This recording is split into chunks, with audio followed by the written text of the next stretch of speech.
post-workout video, yeah. So, oh boy, there was a move in today's workout that I was not an extreme fan of.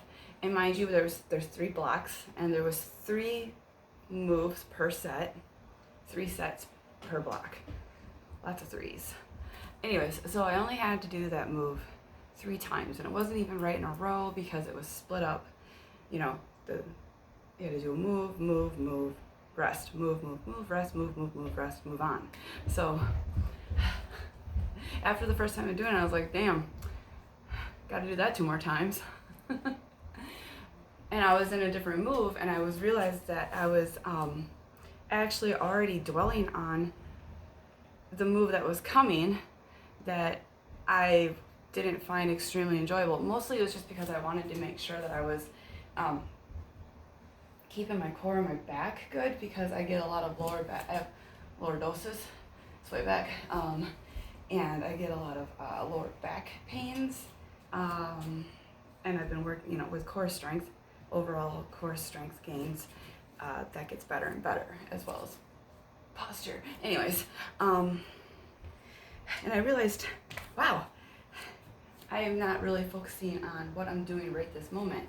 And the thing here, and then that just I realized that how much that applies to things going on in life right now, because I've got a lot of big things on my plate that I can't just get done just like that, and they're hovering over me, like taunting me because they're not done yet, and there's all these things, and it's gonna cost money, and I don't have a big pile of money just sitting there going, yay, spend me. So I'm a master at figuring out where the money's coming from for things, and I've learned that throughout the past. And so whoa, I'm going down a rabbit hole. Back up. So I realized that I have been spending a lot of time worrying about that stuff. A lot of energy has been put into worrying about the things that I can't do anything about right this second, while there is life going on right this second that I can completely be embracing and living in, just like I was in the midst of that move. And the importance of it's very important that that you remain focused on your quality of your work and your motions and your form when you're doing a workout, because A, you avoid injury, that's very important, and B, you get the best results, and also you are able to see if there's any issues going on in your body, that maybe you need to foam roll, maybe you need to rest, maybe there's something serious going on, maybe you're letting yourself off the hook and you need to lift a heavier weight. There's lots of things that you, while being in that moment, that you're able to focus by focusing on yourself. And overall, that is a larger deposit in your health bank to continually get healthier, stronger, better, faster, all those wonderful things. Kanye West kind of style song right there. But and the same applies to life. There are so many other things going on in life. I've got my kids, I got pets, I got, decorations to put up for Christmas. Normally that shit's done already, but if you've seen my other videos, you know that my downstairs is all tore up, so I've been a little And then when the guy came in and did the ventilation work, he left quite the disaster down in the basement. And I have not been much of one to clean it up yet because I've been taking care of other things. And I have to move stuff aside so I can finally get to my winter and Christmas decorations. Yes, I have I have so many snowmen. I love snowmen. And just focusing on what's happening in the moment in my workout, instead of worrying about what's coming next or what already happened, can help improve my overall performance there. You really seriously can dilute your anxiety when, instead of just focusing on this thing that's hovering, that you can't do anything about right this moment. There's stuff that's happening. There's stuff that is going to be going down, you know, in the future, just not right this second. But there is shit happening right this second. And by living and embracing in that stuff, you can find joy in the day. And that really seriously helps to dilute the anxiety, because you're not just living in that, you're living in all of the experiences, and all of the experiences are not anxious. They're not all bad. They're not all, oh my God, how's this gonna work out? Oh my God, Christmas is coming. I'm trying to figure out how to get all this done for the house, but I also want to get presents for loved ones, and I have to pay the bills, and you know, but no, there is a lot of good shit going on in the day, and we need to pay attention to that too. This applies to nutrition. A lot of people think that they need to just do a total like 180 and completely start eating all the healthy things and freaking chuck out all the bad stuff.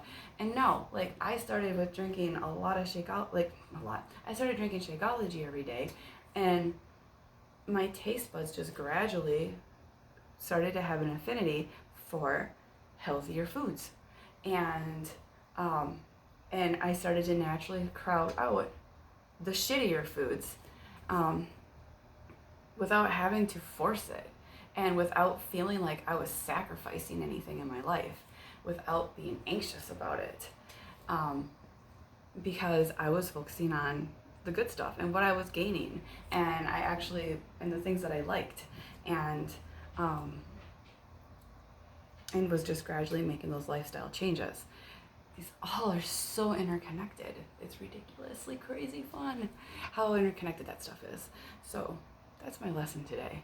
I know sometimes before I pressed play, I was like, what did I learn today because usually there's some kind of between like my readings or hearing something from one of the people I follow, like on YouTube or something, and during the workout somebody might say something, or there might be an actual message for the day, and there's usually some like thing, and I'm just like, oh, this is so awesome.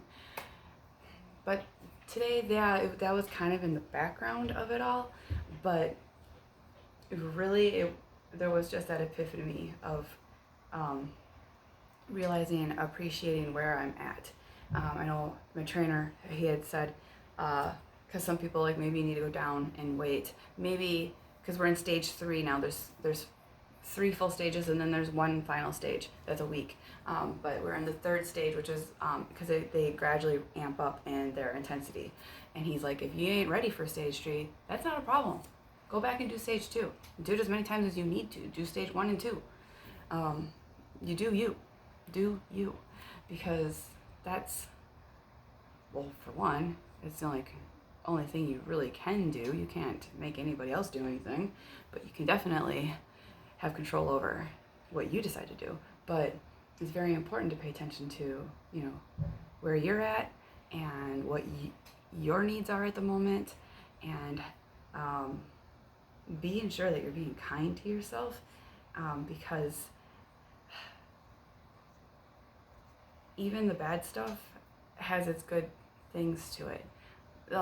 All the bullshit I've gone through in my life has definitely taught me a lot of things. For one, it's taught me a lot of things about things I do not want in life, which shone light on more of what I do want in life, what I look for more in relationships,